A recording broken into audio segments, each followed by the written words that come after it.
మేనిఫెస్టోను చంద్రబాబు చెత్తబుట్టలో వేశారని వైఎస్ జగన్ మండిపడ్డారు. యుద్ధం పేరు చెప్పి నిత్యావసరాల ధరలు పెంచారని ఆగ్రహం వ్యక్తం చేశారు. వంట నూనె ధరలు కేజీకి 40 రూపాయలు, పప్పుల ధరలు కేజీకి 15 రూపాయలు పెంచారని మండిపడ్డారు. బ్లాక్లో సిలిండర్లను 2000 నుంచి 3000కు అమ్ముతున్నారని ఆగ్రహం వ్యక్తం చేశారు. మొక్కజొన్న, కోకో, శనగ, అరటి, టొమాటో పంటలకు ధర లేదన్నారు. అద్దంకి నియోజకవర్గ వైఎస్ఆర్సీపీ నేతలతో వైఎస్ జగన్ భేటీ అయ్యారు. చంద్రబాబు మాటలు కోటలు దాటాయన్నారు వైఎస్ జగన్. చంద్రబాబు క్రెడిట్ దోపిడీ చేస్తూనే ఉన్నారన్నారు. మిట్టల్ స్టీల్ ప్లాంట్ వ్యవహారంలో కూడా బాబు క్రెడిట్ చోరీ చేశారన్నారు. 2022 దావోస్ పర్యటనలో ఆదిత్య మిట్టల్ తనతో సమావేశమయ్యారని వైఎస్ జగన్ చెప్పారు. 4800 కోట్ల గ్రీన్ కోలో పెట్టుబడులు పెట్టారన్నారు. 4800 కోట్లు గ్రీన్ కోలో పెట్టుబడులు పెట్టారు. ఎస్ఆర్ స్టీల్ను కొనుగోలు చేసి మన హయాంలో 1000 కోట్లు పెట్టుబడి పెట్టారన్నారు వైఎస్ జగన్. కొత్త స్టీల్ ప్లాంట్ పెడతామంటే ఆహ్వానించామన్నారు. కాకినాడ, మూలపేట, నక్కపల్లిలో భూములు చూపించామని, ఎన్నికలకు ముందు నక్కపల్లిని ఎంపిక చేసుకున్నారని వైఎస్ జగన్ గుర్తు చేశారు. ఇప్పుడు తనను చూసి స్టీల్ ప్లాంట్ వచ్చినట్టుగా బాబు బిల్డప్ ఇస్తున్నారని వైఎస్ జగన్ ఆగ్రహం వ్యక్తం చేశారు. ఇదే అంశంపై అప్డేట్స్ మా కరెస్పాండెంట్ రవీందర్ ఇస్తారు తాడేపల్లి నుంచి. రవీందర్, చెప్పండి. సో క్రెడిట్ చోరీ అనేది టీడీపీ మార్క్ రాజకీయం అనేది రాష్ట్ర ప్రజలంతా కూడా గమనిస్తున్నారు. అదే అంశాన్ని ఇప్పుడు మాజీ ముఖ్యమంత్రి వైఎస్ఆర్సీపీ అధినేత ఇప్పుడు మాట్లాడినట్టుగా చూస్తున్నాం. ఏంటి మీ దగ్గర ఇన్పుట్స్?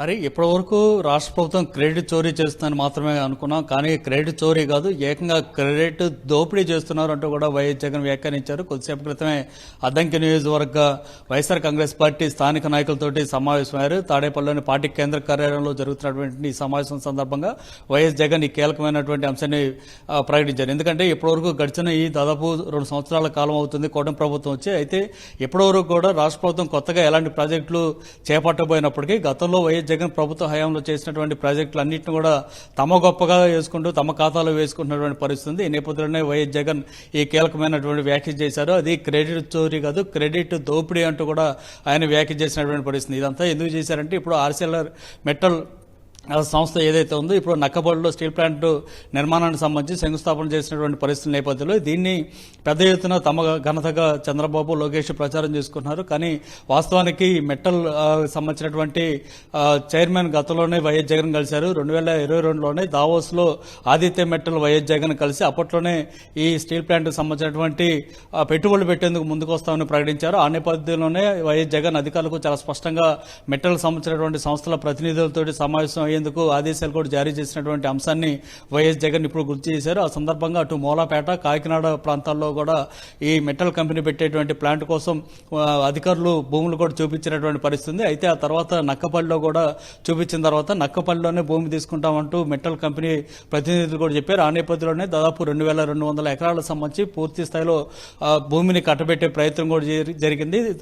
సూత్రప్రాయంగా అంగీకారం కూడా రాష్ట్ర ప్రభుత్వం అప్పట్లోనే జరిగిపోయాయి. అంటే గ్రౌండ్ వర్క్ మొత్తం అంతా కూడా అప్పట్లోనే జరిపోయింది. కానీ ఎన్నికలు వచ్చిన పరిస్థితి నేపథ్యంలో అప్పుడు శంకుస్థాపన కార్యక్రమం చేయలేదు. ఇప్పుడు చంద్రబాబు 2 సంవత్సరాల తర్వాత దానికి శంకుస్థాపన చేసి ఇప్పుడు మొత్తం అంతా తన గొప్పగానే చెప్పుకుంటున్నారు అంటూ కూడా వైఎస్ జగన్ ఈ సందర్భంగా క్రెడిట్ చోరీ కాదు, క్రెడిట్ దోపిడీ అంటూ కూడా వ్యాఖ్య చేసినటువంటి పరిస్థితి. ఇక యుద్ధాన్ని దృష్టిలో పెట్టుకుని కూడా రాష్ట్రంలో అత్యధికంగా నిత్యావసరాల వస్తువుల ధరలు కూడా పెరిగిపోతున్నాయంటూ ఆయన ఆగ్రహం వ్యక్తం చేశారు. అయినప్పటికీ రాష్ట్ర ప్రభుత్వం కనీసం అంటే పట్టించుకోవట్లేదు. ఈ నేపథ్యంలోనే సామాన్య ప్రజలు కూడా ఇబ్బంది పడుతున్నారు అంటూ కూడా ఆయన చేశారు.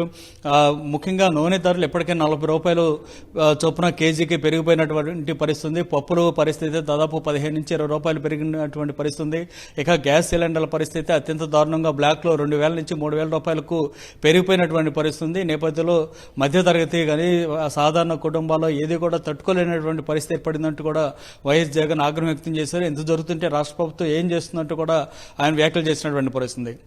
ఇది కాకుండా ఇక నియోజకవర్గాల పునర్విభజన గురించి కూడా వైఎస్ జగన్ చాలా స్పష్టంగా అనేక అంశాల గురించి ప్రస్తావన చేశారు. ఎందుకంటే రానున్న రోజుల్లో ఖచ్చితంగా నియోజకవర్గాల పునర్విభజన అనేది కంపల్సరీగా జరగబోతుంది. ఇప్పుడు ఉన్న 175 సీట్ల నుంచి 263 సీట్లకు ఆంధ్రప్రదేశ్లో నియోజకవర్గాల సంఖ్య పెరగబోతున్న నేపథ్యంలో సాధారణ కార్యకర్తలకు కూడా ఈసారి మంచి అవకాశాలు ఉంటాయంటూ కూడా జగన్ చెప్పారు. ఎందుకంటే వైఎస్ఆర్ కాంగ్రెస్ పార్టీ మొదటి నుంచి కూడా కార్యకర్తలకు అధికంగా ప్రాధాన్యత ఇస్తూ వారికి అంటే కొత్త లీడర్షిప్ను పెంపొందిస్తున్నటువంటి విషయాన్ని చూస్తున్నాం. గతంలో 2019లో కానీ 2024 ఎన్నికల సందర్భంలో కూడా సామాన్యులకు అత్యధిక సీట్లు ఇచ్చినటువంటి పరిస్థితి. సో ఈసారి సీట్ల సంఖ్య దాదాపు 88 సీట్లు అదనంగా పెరగబోతున్నటువంటి పరిస్థితి నేపథ్యంలో మరింత మందికి కార్యకర్తలకు అవకాశం ఇస్తానంటూ కూడా వైఎస్ జగన్ చెప్పారు. దాంతోపాటు మహిళలకు సంబంధించి కూడా ఈసారి స్వావలంబన ఎక్కువగా పెరగబోతుంది. మహిళలు కూడా చట్టసభల్లో ఎక్కువ సీట్లు వచ్చే అవకాశం ఉంది కాబట్టి కార్యకర్తల నుంచి మహిళలకు కూడా సీట్లు ఎక్కువగా ఇవ్వబోతున్నట్టు వైఎస్ జగన్ చెప్పారు. మొత్తంగా ఈ వ్యవహారాలన్నీ కూడా ఇప్పుడు